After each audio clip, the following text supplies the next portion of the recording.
காலத்துக்கும் அழியாத விஷயங்கள் நெறைய இருக்குங்க. அதுல ஒண்ணு தான் இப்ப என் கையில இருக்கு. என் கையில இருக்கிறது எல்லாமே புள்ளிக்குட்டா பப்பீஸுங்க. என்னதான் புள்ளிக்குட்டா பத்தி நெறைய பேர் காரசாரமான விஷயங்கள் பேசினாலும், புள்ளிக்குட்டா அப்படின்றது ஒரு தனியான ஒரு majestic and massive and mastiff breed அப்படின்னே சொல்லலாம். இது நம்ம இந்தியாலயே ஒரு பிக்கஸ்ட் நேட்டிவ் ப்ரீட் அப்படின்னு கூட சொல்லலாம். இப்ப பாகிஸ்தான்ல நெறைய பேர் இத வச்சு ப்ரீட் பண்ணாலும், நம்ம இந்திய நாட்ட சார்ந்ததுன்னே சொல்லலாம். இந்த ப்ரீட் வச்சிருக்கிற ஒரு கென்னலுக்கு தாங்க ரீசென்ட்டா போய் விசிட் பண்ணியிருந்தேன். கிட்டத்தட்ட நெறைய புள்ளிக்குட்டாஸ் வச்சிருக்காங்க. அது என்னென்ன புள்ளிக்குட்டா அப்படின்னு பார்த்தீங்கன்னா, பிரிண்டல் கலர் ஒயிட் பேச்சஸ் உள்ளது. டைகர் 2 லைனேஜுங்க. நேம் வந்து சல்மா.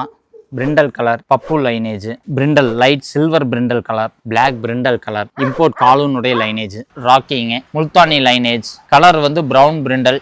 ஏஜ் வந்து எபோவ் 3 இயர்ஸ். இருக்கிறதுலே huge size, more than 100 kg இருப்பான். Black brindle, Bheem lineage, Indian சாம்பினுடைய ஜாக்னுடைய லைனேஜ். இங்க இருக்கிற பப்பீஸ் எல்லாம் கிட்டத்தட்ட மேல் வந்து ₹40,000 ஃபீமேல் ₹30,000 இதோட செல்லர் சேல் பண்ணிட்டு இருக்காங்க.